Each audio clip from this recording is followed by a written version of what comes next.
Olá, bom dia,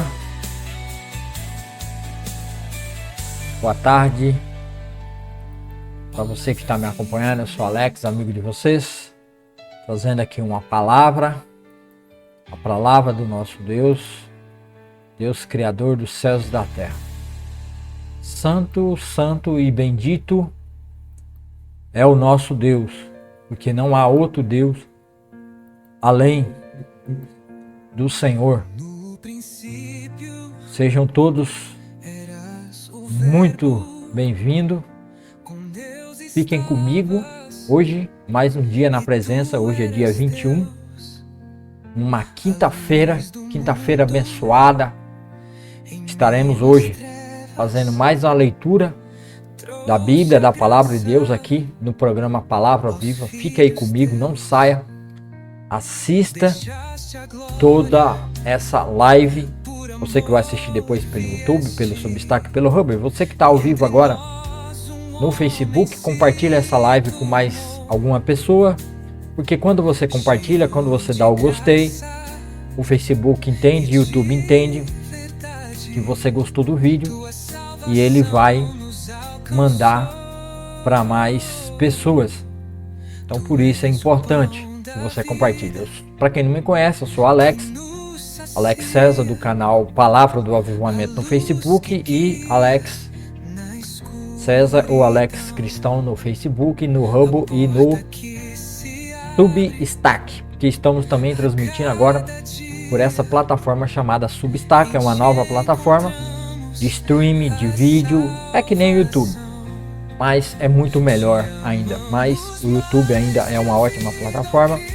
Então fique comigo aqui, você que está assistindo diretamente pelo YouTube, no programa Palavra Viva. Então não saia daqui do programa Palavra Viva. É um programa dedicado à palavra de Deus e à exposição bíblica da palavra de Deus.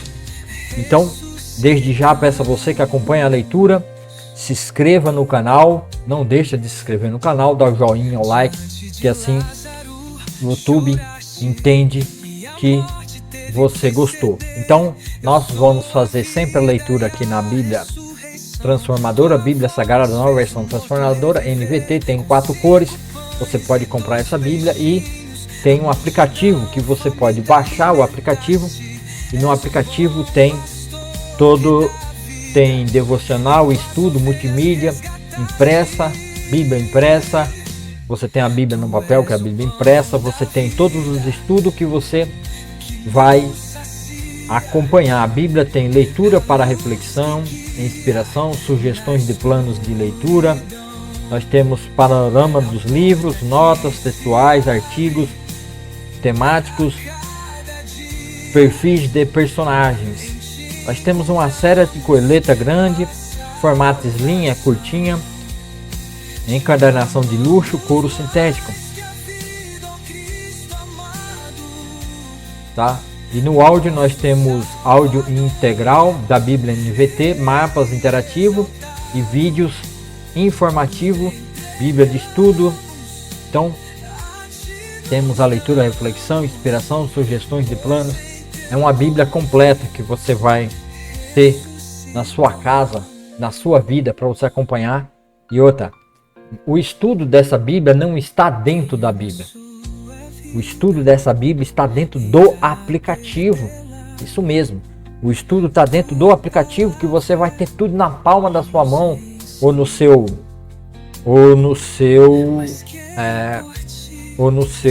tablet, para você acompanhar. No computador dá para ter também, mas você teria que baixar um emulador. Aí dá um pouquinho de trabalho, nem todo mundo sabe fazer isso. Então, não deixe de comprar e de estudar e ler a palavra de Deus através da multimídia, através do celular, comprando a Bíblia Filamente. E lá você tem um QR Code que você escaneia dentro da Bíblia, e daí você baixa o app, né, o aplicativo, no seu Play Store ou no seu App Store, e você abaixa e você começa a ler e acompanhar. Bom, então, hoje nós vamos continuar na nossa leitura da Palavra de Deus. Sejam todos muito bem-vindos. Muito obrigado pela vida de cada um de vocês. Então vamos para a nossa oração, né? Vamos orar para a gente dar início a mais essa leitura da Palavra de Deus. Leitura aqui no canal Palavra do Avivamento, que é no YouTube. Programa Palavra Viva. Então vamos orar para dar início. Senhor, meu Deus e meu Pai, obrigado, Senhor, pela Tua graça. Obrigado pelo Deus maravilhoso que o Senhor é. Abençoa, Senhor, esse programa hoje. Programa Palavra Viva. Aqui nos canais, Senhor, no YouTube, Facebook, Substack e Hubble. Que o Senhor esteja abençoando, Senhor. Que todas as pessoas sejam alcançadas pelo poder da Tua Palavra. Que o Teu amor e a Tua graça, Senhor, seja derramada na vida de cada pessoa que vai acompanhar e assistir juntamente comigo, Senhor, essa leitura expositiva da Palavra de Deus, para que pessoas comecem a se mover, para que venha ter um avivamento no nosso país e na nossa nação. Então, Senhor Deus, derrama da Tua graça, derrama do Teu amor sobre o nosso país, sobre a nossa nação, para que tudo isso, Senhor, venha, Senhor, a cada dia mais, Senhor, ser transformado nesse país, que haja verdadeiro avivamento através da leitura e da exposição da Palavra de Deus. Que as igrejas possam, Senhor, começar, Senhor Deus, um programa, que eles possam criar programas dentro das igrejas, onde possam colocar as pessoas dentro desse programa para lerem a Palavra de Deus nas suas casas, de Gênesis Apocalipse, numa leitura, Senhor, expositiva da Palavra de Deus, para que todos eles entendam e compreendam o amor, a grandeza, a fidelidade, o caráter de Deus, como Deus é santo, santo, puro e perfeito em todas as épocas. Desde Gênesis e Apocalipse, Deus se revela como Pai, Filho e Espírito Santo e não deixa dúvida nenhuma do seu caráter, de quem é o Senhor, qual é o seu propósito, o porquê tu criaste e fizeste todas as coisas, e porquê tu nos fizeste. Ó Senhor, faça isso, Senhor, nas mentes e nos corações, aonde tiver uma pessoa ouvindo e assistindo esse programa. Abençoa, Senhor, esse programa, abençoa o YouTube, Substack, Hubble e Facebook, para que essas plataformas sejam abençoadas, para que elas abram as portas, para que essa palavra seja falada por mais pessoas, por todo esse Brasil. Abençoa, Senhor, o YouTube, derrama das tuas bênçãos sobre o YouTube, para que ele possa pegar essa palavra e distribuir para todas as pessoas no Brasil. Que essa plataforma seja grandemente abençoada, que seja guardada e protegido, Senhor, das mãos dos inimigos do reino de Deus, que querem proibir que a gente venha colocar conteúdos cristãos, religiosos, segundo a fé de cada um, Senhor. Também no Facebook, no Substack, no Hubble, Senhor, abençoa essas plataformas, as pessoas que vão estar assistindo por essas plataformas. Cada uma dessas pessoas seja abençoada, Senhor, e que o YouTube cresça e que ele desenvolva, Senhor, que ele trabalhe, Senhor, corretamente, que seus algoritmos, Senhor, não impeça que essa live seja espalhada. Faça, Senhor, com que o YouTube espalhe essa live, tanto das minhas playlists, de todos os outros vídeos já feitos, seja espalhado por todo esse Brasil, para que as pessoas sejam abençoadas. Que eu, Alex, diminua, que o Senhor cresça, que o YouTube cresça, que o YouTube ajude a espalhar por todo esse Brasil, Senhor, Facebook, Substack e Hubble. Obrigado, Senhor, pela vida de cada um que está assistindo. Abençoa a vida de cada uma dessas pessoas. Em nome do Senhor Jesus, amém e amém. E amém, meus irmãos. Hoje nós vamos ler, dar continuidade na leitura da Palavra de Deus, né? Esse é o vídeo 3, Samuel, né? Primeiro Samuel. Esse é o terceiro vídeo. Nós vamos ler hoje acompanha a leitura ali comigo. Capítulo 4, capítulo 5 e capítulo 6. O dia em que a glória se foi, a queda de Israel e a soberania de Deus. Então fica aí que vocês vão aprender o que foi esse dia que a glória, né, do Senhor se foi. E vai ter o cumprimento, né, da morte de Ofni e Finéias, que era os dois filhos do profeta Eli, que não obedeceu à palavra de Deus. Então esses 2 sacerdotes vão morrer no mesmo dia, e a esposa de um deles vai colocar, e acabou, né? A glória do Senhor acabou em Israel, porque a Arca da Aliança foi tomada pelos filisteus e levada para a cidade dos filisteus em Gade e outras cidades ali dos filisteus, tá? Então fique comigo nessa leitura que você vai compreender e entender o que está acontecendo aqui, tá? Uma análise dos capítulos 4, 5 e 6 de 1 Samuel. Os capítulos 4, 5 e 6 do livro de 1 Samuel formam um bloco narrativo coeso que relata um dos períodos mais sombrios da história de Israel: a perda da Arca da Aliança para os filisteus e suas consequências. Esses eventos não são apenas um relato histórico, mas também uma profunda lição teológica sobre a relação entre Deus, seu povo e a natureza da sua presença, tá? Assim nós vamos ler o primeiro capítulo de Samuel, tá? Depois nós vamos tá aqui Samuel 4, né? E as palavras de Samuel, as palavras que Samuel disse, né? Então nós vamos ver aqui, né? Ver se o leitor aqui abre, né? É Samuel 4. Capítulo 4. Abriu. E as palavras de Samuel chegavam a todo o povo de Israel. Naquele tempo, Israel estava em guerra com os filisteus.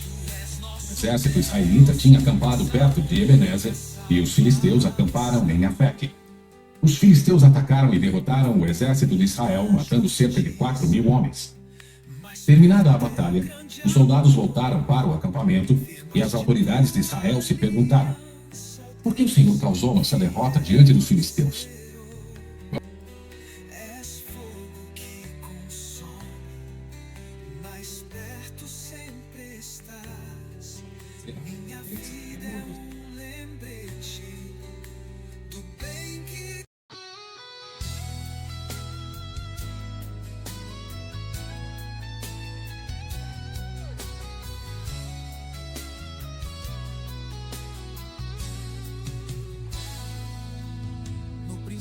Jesus já existia.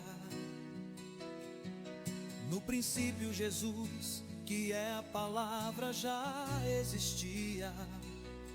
Jesus estava com Deus e Jesus era Deus. Jesus existia no princípio com Deus. E por meio de Jesus, Deus criou todas as coisas, e sem Ele nada foi criado. Eu lhe digo a verdade: quem não nascer de novo não verá o reino de Deus.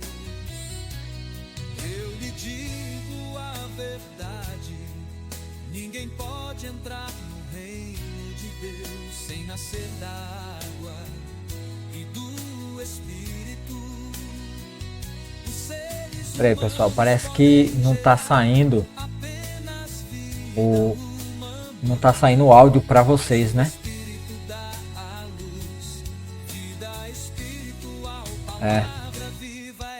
Eu tinha esquecido.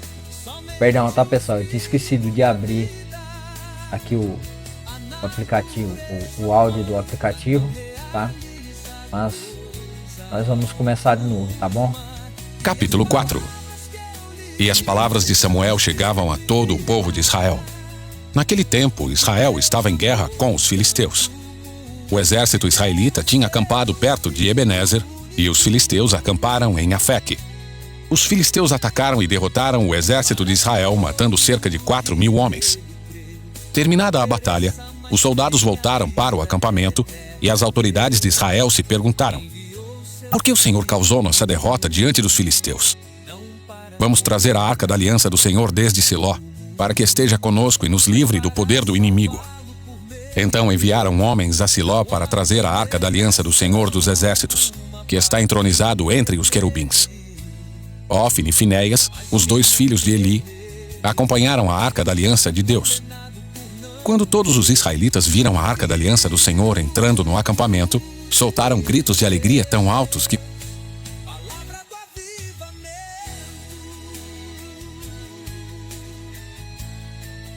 Pera aí, pessoal, parece que ainda não está saindo dentro da live o áudio que eu estou transmitindo. Então alguma coisa está acontecendo aqui que está faltando. Realmente está faltando aqui, tá? Eu tinha errado aqui, mas agora acho que arrumou, né? Porque tem que sair dentro da live e também tem que sair na transmissão, né? Então vamos ver se agora vai.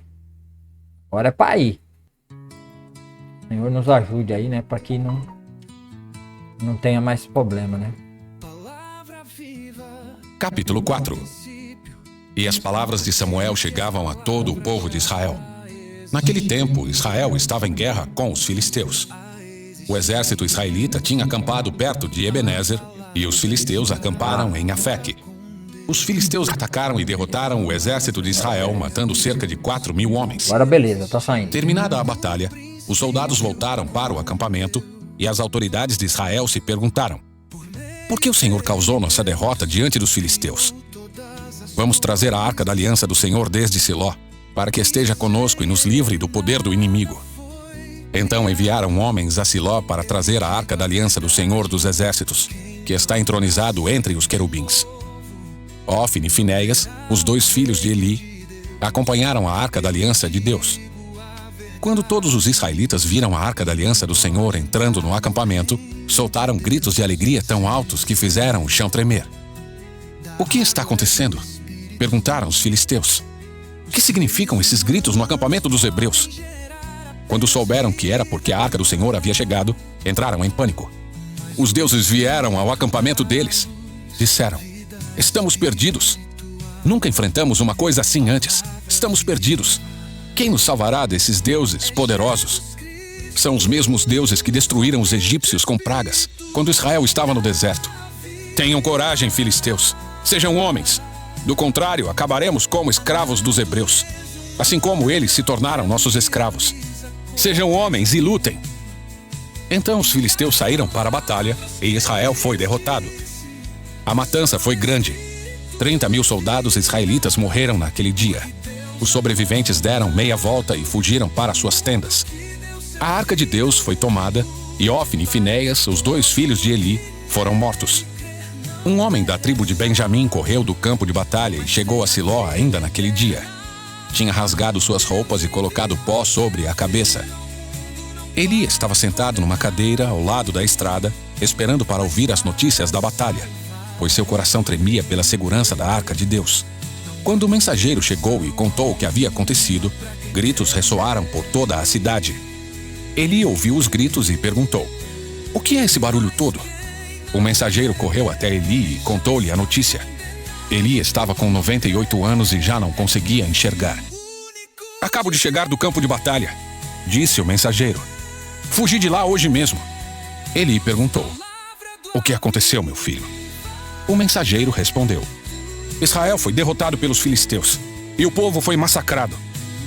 Seus 2 filhos, Ofni e Finéias, também morreram, e a arca de Deus foi tomada. Quando ele mencionou o que havia acontecido com a arca de Deus, Eli caiu da cadeira para trás, ao lado do portão. Quebrou o pescoço e morreu, pois era velho e pesado. Havia sido juíza em Israel durante 40 anos. A nora de Eli, esposa de Finéias, estava grávida e perto de dar à luz. Quando soube que a arca de Deus havia sido tomada e que o sogro e o marido estavam mortos, teve contrações violentas e deu à luz. Ela morreu no parto, mas antes de falecer, as parteiras tentaram animá-la. Não tenha medo, disseram. Você teve um menino. Mas ela não respondeu nem se importou. Deu ao menino o nome de Icabode e disse: Foi-se embora a glória de Israel. pois a arca de Deus havia sido tomada, e seu sogro e seu marido estavam mortos. Disse ainda: foi-se embora a glória de Israel, pois a arca de Deus foi tomada.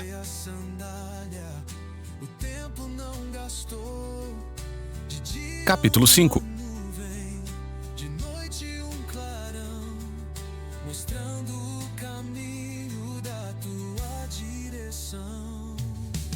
Nós vamos ler o capítulo 5, vamos ver o discernimento desse capítulo.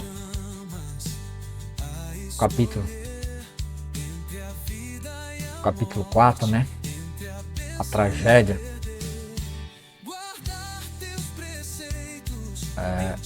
Somente.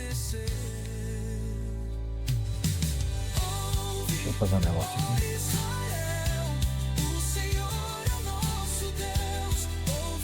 Aí, a tragédia, né?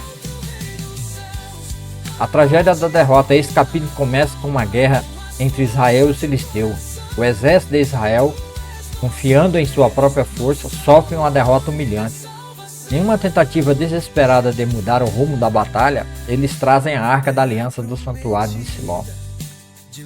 A crença popular era de que a presença física da arca garantia a vitória como um amuleto mágico.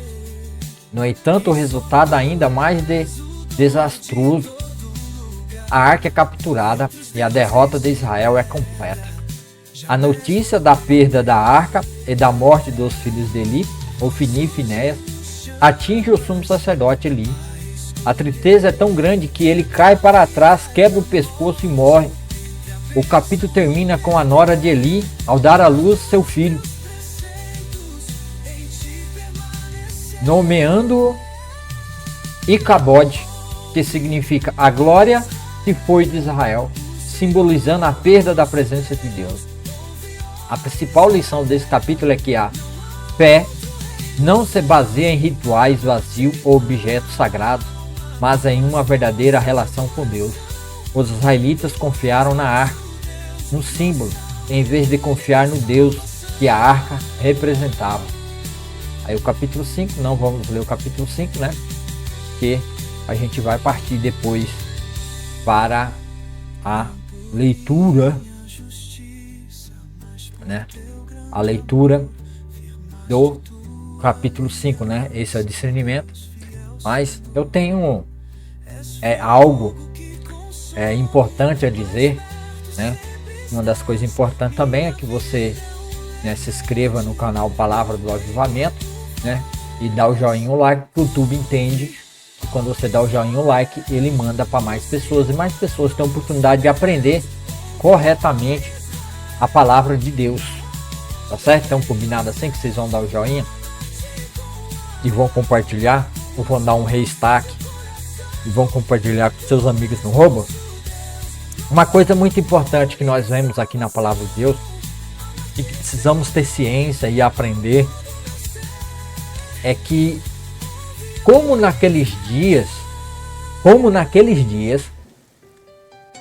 Israel, junto com os seus sacerdotes e os levitas, os sacerdotes no seu mau ministério através de Eli, desviando o coração do povo, praticando iniquidade que não deveria se praticar em Israel, principalmente no templo. Então todos estavam desviados em Israel de um coração verdadeiro, de um relacionamento verdadeiro e uma fé verdadeira com Deus.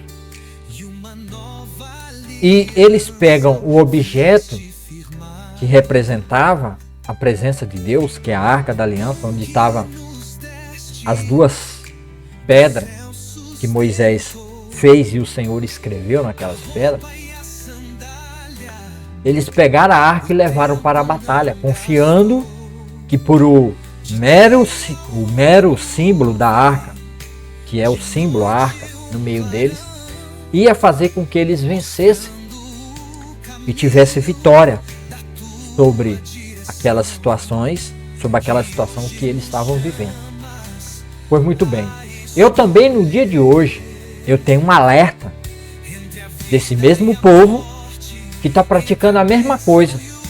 E dentro da internet está inundado desse mesmo povo dessa mesma nação da Terra Prometida, que ficam pegando a palavra de Deus junto com mais 2 livros escritos na Babilônia, que é o tal do Talmud e a tal da Cabá, né? Eu não posso falar a palavra correta aqui, senão eu vou ter problema aqui e o vídeo pode perder o alcance, que já não tem, ou alguém pode vir aqui e dar, né? E denunciar aqui como eu estou falando algo que não é verdadeiro, e o YouTube vai aproveitar essa situação e vai cancelar. Então, é pessoal da Cabá, aí vocês completam a lá, Cabá lá, a lá, e o Talmud, tá? Então, hoje, o próprio povo de Deus, lá da Terra Prometida, eles pegam a palavra de Deus, a Torá, e criam métodos para criar maneiras e formas de ficar vendendo cursos de como as pessoas, se elas seguirem os métodos que eles ensinam, e aí, né, tem vários mestres aí, tem um bem conhecido aí, né, que sempre aparece aí nos nossos feeds de propaganda, falando que se você for estudar com ele, né, que é uma pessoa que ensina na sinagoga, né, um líder de sinagoga, ele diz que ele vende, né, para poder ganhar dinheiro, e ele vende uma mentira para todas as pessoas, de que se você seguir uma sequência de ensinamentos da Torá, junto com a Kabbalah e junto com a Talmud, né, que foram criados na Babilônia, você terá sucesso. Então, eles tomam a palavra de Deus junto com o símbolo, a palavra de Deus que é a verdade, mistura com 2 livros que não está escrito na Bíblia, que são totalmente livros de conhecimento e sabedoria humana, invenção humana, que não tem nada a ver com o que diz a palavra de Deus, com a verdadeira fé na Torá e na Bíblia, tá? E ficam criando, como é que você fala, meu Deus do céu? Ficam criando doutrinas ou teologias de prosperidades baseado na leitura da Torá junto com o Talmud e com o Kabbalah, né? Para que você seja rico e próspero. Eles não têm o menor compromisso em ensinar corretamente a palavra de Deus, e ensinar o próprio Deus da Bíblia.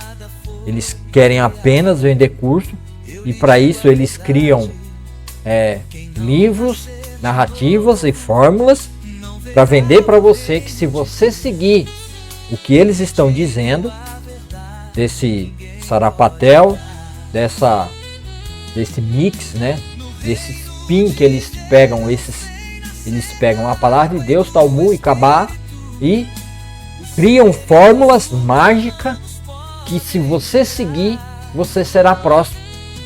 E daí eles criam chave para isso, chave para aquilo, chave para abrir porta de prosperidade, e ficam usando a vida do próprio judeu, dizendo por que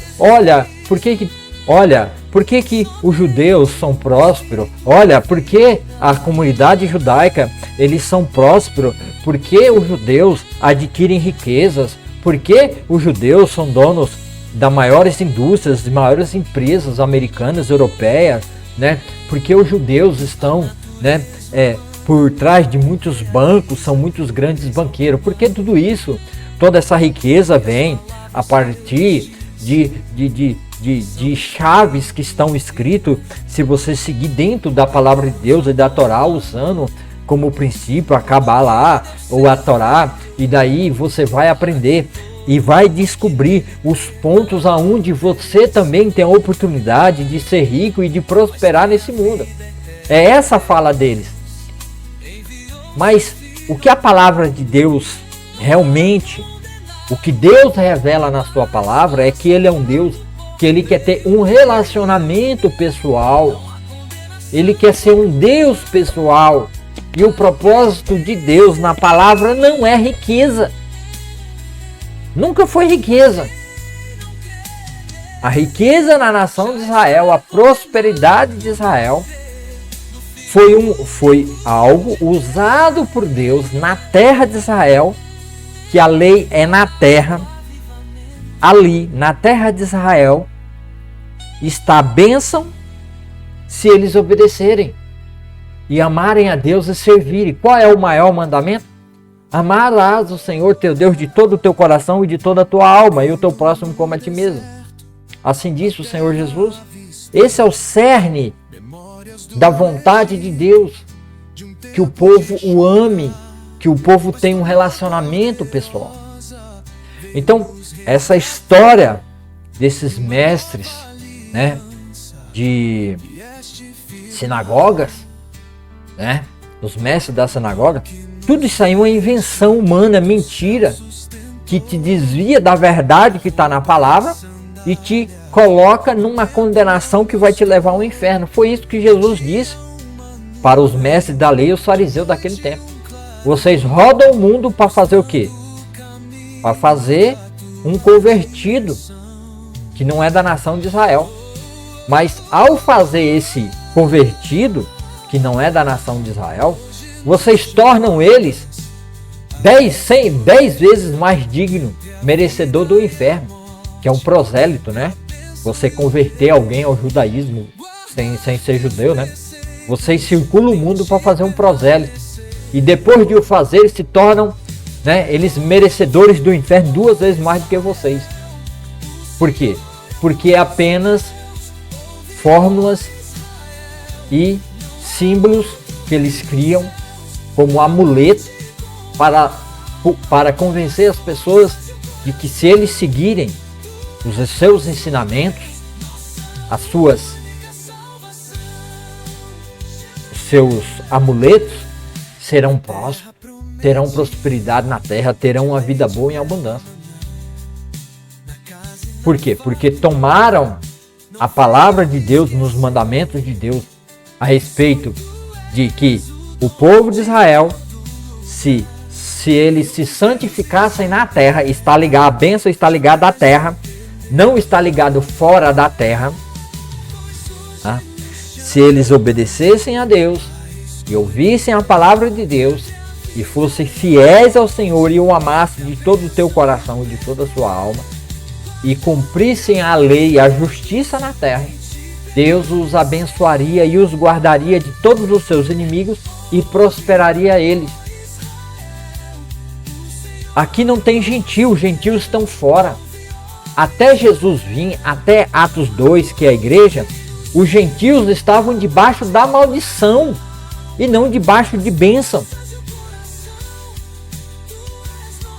Então, toda a lei, todo o Cabalá e todo o Talmud, tudo isso aí é um engano satânico para destruir as almas das pessoas, para elas ficarem achando que a palavra de Deus é meramente um amuleto, como um programa, como regras que você deve seguir para você ser próspero.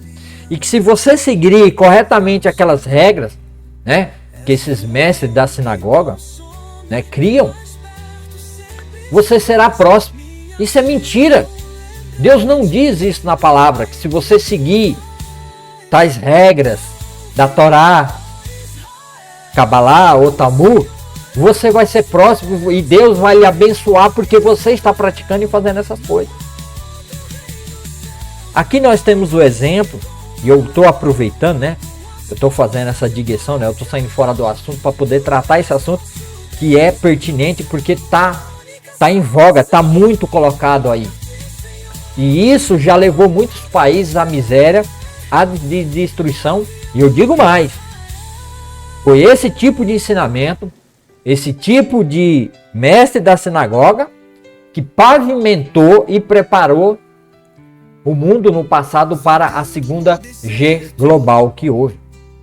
A segunda G global, que se iniciou lá pelo homem do bigodinho na Alemanha, né, o Ri, e tantos os outros 3 lá na União Soviética, todos eles têm por trás esse pano de fundo de pessoas que querem se enriquecer e vão usar distorcidamente a palavra de Deus a partir desses ensinamentos de Kabá e de Talmud, e assim pervertendo a verdade da palavra de Deus, desviando as pessoas de Deus e usando a palavra de Deus como um amuleto para criar, né, programas e regras e livros de que, se a pessoa seguir essas regras, 7 chaves para isso, 4 chaves para aquilo, princípios para isso, princípios para riqueza, princípios para prosperidade, sem nem se preocupar com a salvação e a alma daquele indivíduo. Isso é uma completa confusão e de distorção, e tem muitos brasileiros que estão caindo nessa balela, porque o YouTube está cheio de gente, mestre da sinagoga, que dizem ser judeus, mas não são. São filhos de, né, do cara lá de baixo, né, ou né, nas regiões ali em cima, que estão enganando as pessoas. E você precisa acordar e se livrar disso.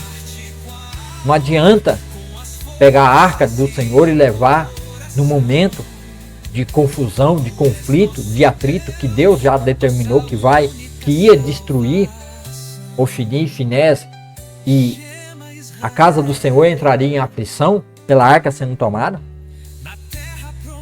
Então não adianta as pessoas querer hoje usar a palavra de Deus, né, e esses princípios para a riqueza, para a prosperidade, achando que estão tendo Deus, estão vivendo com Deus. Não, muito pelo contrário. Vocês estão longe de Deus, Deus não conhece, não sabe quem vocês são. Vocês não têm um relacionamento com Cristo. Vocês não entenderam a palavra de Deus. Seus mestres da sinagoga estão te conduzindo à perdição e à condenação eterna. A palavra de Deus não tem esse princípio. Não é para ensinar isso para povo, nação e língua nenhuma. Aí está provado. A arca do Senhor, quando foi tomada como um símbolo de que somente pela mera presença da Arca da Aliança no acampamento do exército de Israel, eles acreditavam que isso já ia garantir a vitória, mas não lhes garantiu a vitória. Por quê? Porque Deus espera do seu povo amor verdadeiro, relacionamento verdadeiro e fé verdadeira, não uma fé falsa, hipócrita e mentirosa. Então não adianta tomar a palavra de Deus como um símbolo de prosperidade e seguir passo 1, passo 2, passo para aquilo, 4 passos para aquilo outro, chave da vitória, abertura disso, abertura daquilo outro, princípio de riqueza dentro da palavra de Deus. Não adianta. Se você não é conhecido de Deus, e se o Espírito de Deus, através da conversão verdadeira em Cristo Jesus, você se arrependendo dos seus pecados, confessando a Jesus como seu único Senhor e Salvador, e o Espírito Santo dele vindo habitar em você, e daí o Espírito Santo vai lhe ensinar a verdade, que não é isso que esses falsos mestres da sinagoga têm mentido para você e te levado a desviar da verdadeira salvação que há na palavra de Deus de Gênesis e Apocalipse. Então caia fora disso, se livre disso aí, desses falsos mestres de sinagogas, tá? Que vem com esses livros que foram feitos por pessoas que estavam longe da palavra de Deus, estavam na Babilônia, estavam no meio do Império Persa e criaram para si fórmulas de como buscar riqueza e prosperidade. Isso não é assim. Isso é mentiroso, isso é falso, enganoso. Tá bom? Então, saindo dessa digreção, que é saindo um pouco fora do tema, para trazer esse alerta à igreja e o povo de Deus. Vamos nos voltar para a verdade de Deus.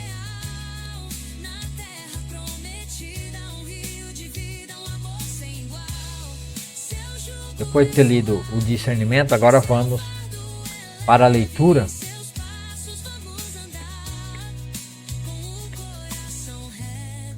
o capítulo 5.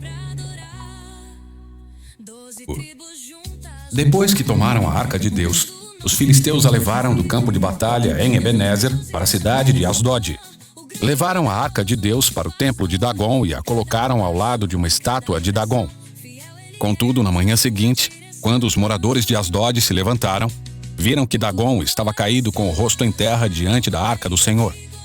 Então levantaram Dagom e o puseram de volta em seu lugar. Na manhã do outro dia, porém, viram que tinha acontecido a mesma coisa. Dagom estava caído novamente com o rosto em terra diante da arca do Senhor. Dessa vez, a cabeça e as mãos de Dagom tinham se quebrado e estavam junto à porta de entrada. Somente o corpo permaneceu intacto. Por isso, até hoje, os sacerdotes de Dagom e aqueles que entram em seu templo em Asdod não pisam na soleira da porta. Então a mão do Senhor pesou sobre os moradores de Asdod e dos povoados vizinhos e os feriu com uma praga de tumores. Quando o povo de Asdod viu o que estava acontecendo, exclamou: "Não podemos mais ficar com a arca do Deus de Israel. A mão dele pesou sobre nós e sobre Dagom, nosso Deus." Então reuniram os governantes das cidades dos filisteus e lhes perguntaram: "O que devemos fazer com a arca do Deus de Israel?" Os governantes responderam: "Levem a arca para a cidade de Gate." Então levaram a arca do Deus de Israel para Gate. Mas, quando a arca chegou a Gate, a mão do Senhor pesou sobre a cidade, ferindo com uma praga de tumores os homens de lá, tanto os jovens como os velhos. E houve grande pânico. Por isso, enviaram a arca de Deus para a cidade de Ecrom. Mas quando os habitantes dali viram que ela entrava na cidade, exclamaram: "Por que estão trazendo a arca do Deus de Israel para cá? Querem matar todo o nosso povo?" Reuniram mais uma vez os governantes filisteus e suplicaram: "Mandem a arca do Deus de Israel de volta para sua própria terra, para que não mate todo o nosso povo." Pois a mão do Deus de Israel já pesava sobre a cidade e um pavor mortal se espalhava por todo o lugar. Os que não morreram foram afligidos com tumores, e o clamor da cidade subiu até o céu.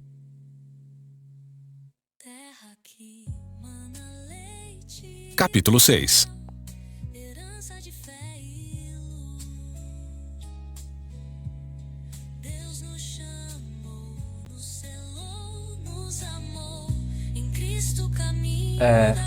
Não vamos ler o 6, né? Vamos ler o discernimento aqui. Vamos ver o discernimento aqui do capítulo 6. O poder de Deus entre os filisteus. Após capturarem a arca, os filisteus a levaram a Asdod e a colocaram no templo de seu Deus, Dagom, ao lado de sua estátua. Na manhã seguinte, eles encontraram a imagem de Dagom caída e prostrada diante da arca. Eles a levaram, mas no dia seguinte eles a levantam. Mas no dia seguinte a imagem de Dagom é encontrada novamente caída, desta vez com a cabeça e as mãos quebradas. Este ato simbólico demonstra a superioridade do Deus de Israel sobre os deuses pagãos. O capítulo prossegue com uma série de pragas e doenças, incluindo tumores, que assolam as cidades filisteias por onde a arca passa. Asdod, Gad e Ecrom. O filisteu percebe que a arca não é um troféu, mas um fardo perigoso. A presença de Deus, mesmo fora de Israel, causa pânico e destruição para aqueles que não o reverenciam. Este capítulo destaca a soberania de Deus. Ele não é limitado por fronteiras geográficas ou pela derrota de seu povo. Sua glória Sua glória e poder são manifestados de maneira inescapável, mesmo entre seus inimigos. A arca, que parecia ter perdido seu poder em Israel, prova ser um instrumento de julgamento e demonstração da glória de Deus entre os filisteus. É o capítulo 6 e vamos para a leitura do capítulo 6.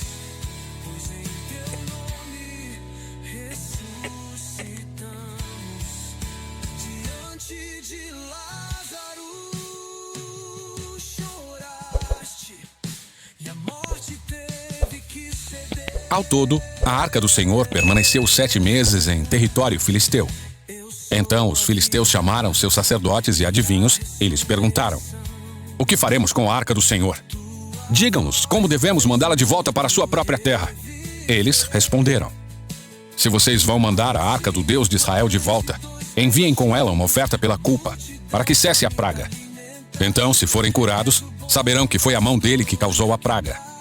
Que tipo de oferta pela culpa devemos enviar? Perguntaram os filisteus.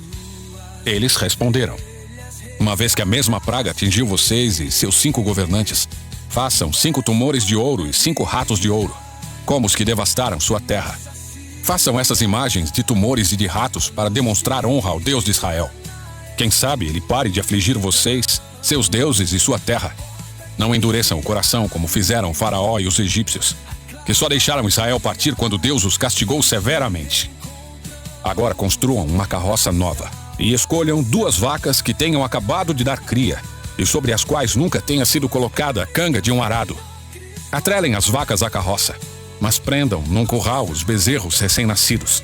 Coloquem a arca do Senhor sobre a carroça e, ao lado dela, ponham uma caixa com os objetos de ouro que vocês enviarão como oferta pela culpa. Então deixem as vacas irem para onde quiserem. Se elas atravessarem a fronteira de nossa terra e se dirigirem a Bet-Semes, saberemos que foi o Senhor que trouxe sobre nós essa grande calamidade. Do contrário, saberemos que não foi a mão dele que pesou sobre nós, mas que isso aconteceu por acaso. Os filisteus seguiram as instruções. Atrelaram 2 vacas à carroça e prenderam num curral os bezerros recém-nascidos. Colocaram sobre a carroça a arca do Senhor e a caixa com os ratos de ouro e os tumores de ouro. E, de fato, as vacas não se desviaram nem para um lado nem para o outro, mas seguiram direto pela estrada para Bet-Semes, mugindo por todo o caminho. Os governantes filisteus as acompanharam até a fronteira de Bet-Semes. Os moradores de Bet-Semes estavam colhendo trigo no vale e, quando viram a arca, se encheram de alegria. A carroça entrou no campo de um homem chamado Josué e parou ao lado de uma grande pedra. Então o povo quebrou a madeira da carroça para fazer fogo, matou as vacas e as ofereceu ao Senhor como holocausto. Os homens da tribo de Levi retiraram da carroça a arca do Senhor e a caixa com os objetos de ouro e os colocaram sobre a grande pedra. Naquele dia, o povo de Bet-Semes ofereceu ao Senhor sacrifícios e holocaustos. Os 5 governantes filisteus viram tudo isso e, no mesmo dia, voltaram para Ecrom. Os 5 tumores de ouro enviados pelos filisteus ao Senhor como oferta pela culpa eram presentes dos governantes de Asdod, Gaza, Ascalon, Gate e Ecrom. Os 5 ratos de ouro representavam as 5 cidades filisteias e os povoados ao redor, controlados pelos 5 governantes. A grande pedra sobre a qual a arca do Senhor foi colocada se encontra até hoje no campo de Josué, de Bet-Semes, como testemunha do que aconteceu ali. O Senhor matou 70 homens de Bet-Semes porque olharam para dentro da arca do Senhor, e o povo chorou muito por causa da grande matança. Quem pode estar na presença do Senhor? Este Deus Santo, clamaram. Para onde mandaremos a arca daqui? Então enviaram mensageiros ao povo de Kiriat-Jearim e disseram: os filisteus devolveram a arca do Senhor. Venham buscá-la.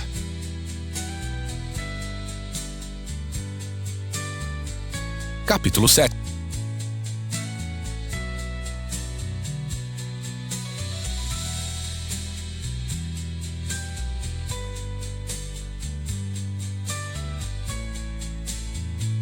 Então vamos ver o capítulo 7, porque a gente vai encerrar aqui capítulo 7. Vamos ver o discernimento aqui do capítulo 6. O retorno da arca diante do sofrimento. Os filisteus consultam seus sacerdotes e adivinhos para entender como se livrar da arca. Eles reconhecem que a mão de Deus está sobre eles. E um ato de restituição, e para testar se as pragas vieram de fato de Deus de Israel, eles decidiram devolver a arca de uma maneira peculiar. Eles constroem uma carroça nova, atrelam 2 vacas que amamentavam e nunca havia sido usadas para puxar um arado e as soltam. Se as vacas, movidas pelo instinto materno, levassem a carroça de volta a Israel, sem se desviar, isso significaria que o Deus de Israel era a causa das pragas. As vacas, para o espanto de todos, seguem diretamente para a cidade de Bet-Semes, em território israelita. O povo de Bet-Semes se alegra com o retorno da arca, mas na sua alegria é rapidamente interrompida.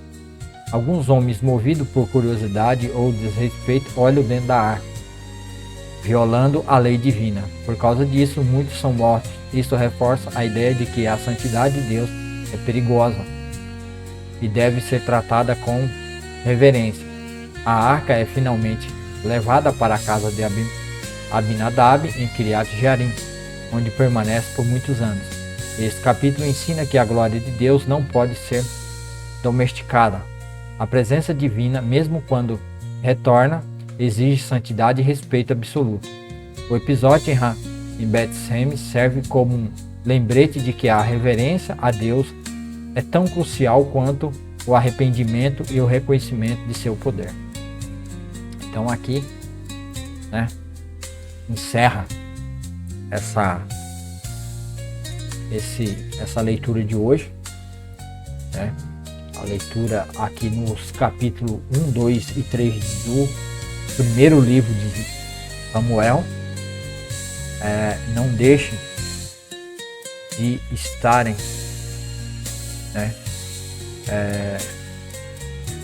se inscrevendo no canal, dando um joinha, para que vocês possam estar cada vez mais ajudando, para que mais pessoas possam estar acompanhando esse programa Palavra Viva, no canal Palavra do Avivamento, para quem assiste pelo YouTube. Aqui na nossa Bíblia Filamente, vamos ver se tem alguma coisa, Parece que tem um vídeo que vai falar sobre a santidade. E depois do vídeo, vou deixar aqui no YouTube 3 playlists para que vocês comecem a ler a palavra de Deus de Gênesis e Apocalipse. Então não se esqueça de se inscrever no canal, dar o joinha, o like, tá bom? Para que vocês possam estar aí junto comigo, dando continuidade, repassando para as outras pessoas a importância desse programa Palavra Viva, aqui no canal Palavra do Avivamento e nos outros canais, no Substack e no Robo, tá bom? Então, vou deixar o vídeo aqui agora sobre a santidade, que está na nossa Bíblia Filamente, tá bom? Então, que Deus abençoe a vida de cada um de vocês e até o próximo vídeo, se Deus quiser.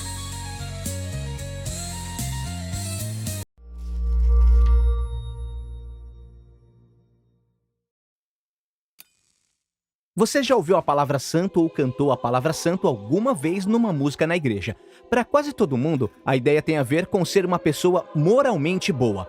Então Deus é santo porque ele é moralmente perfeito. Isso é uma parte. Na Bíblia, a ideia de santidade é maior e mais rica. Na verdade, o que ela descreve é como Deus é a força criativa por trás de todo o universo. Ele é o único que tem poder para criar um mundo cheio de vida e beleza. Toda essa capacidade torna Deus único, que é o significado da palavra santo. Um jeito bom para entender a santidade de Deus é usar o Sol como metáfora. O Sol é único, pelo menos no nosso sistema solar, e é muito poderoso. Ele é a fonte de toda essa vida maravilhosa no planeta. Assim, poderia dizer que o Sol é santo. E poderia ir ainda mais longe e dizer que tudo que chega perto do Sol também é santo. Porque quanto mais perto você chega do Sol, mais intenso ele fica. Isso. Aquele mesmo poder e bondade que criou toda essa vida também é muito perigoso. Quer dizer que se chegamos perto do Sol, ele nos destrói. Da mesma forma, existe o paradoxo da santidade de Deus. Porque se estiver impuro, a presença dele se torna perigosa para você. Não porque é má, mas porque é boa demais. A primeira vez que vemos o paradoxo da santidade de Deus é na história de Moisés e a sarça ardente. Deus manda Moisés tirar as sandálias porque ele está num lugar sagrado. Moisés cobre o rosto com medo e Deus diz: "Ei, não se aproxime." É intenso. Na verdade, a intensidade da santidade de Deus fica ainda mais evidente nas histórias do Templo de Israel, que era o lugar principal da santa presença de Deus. No meio do templo tinha uma sala chamada de Lugar Santíssimo. Era o epicentro da presença de Deus. Se você fosse um israelita que morava perto do templo ou um sacerdote que trabalha no templo, você estava bem perto da presença santa de Deus, o que era perigoso. Isso é um problema.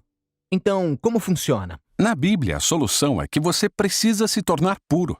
Tipo, pureza moral? Sim, isso é bem fácil de entender, mas a Bíblia passa muito tempo falando de outro tipo de pureza. A pureza cerimonial.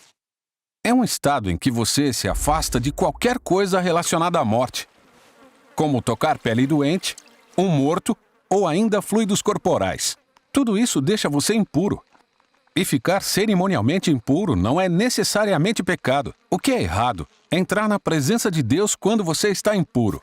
É por isso que Deus deu aos israelitas instruções claras para saberem quando estavam impuros e o que fazer para se purificar e poder entrar no templo. O livro de Levítico fala disso. Certo, mas não para por aí. A ideia se desenvolve.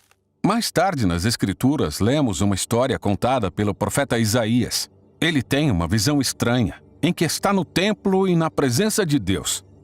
Ele fica apavorado. Ele sabe as regras e não deveria ter entrado.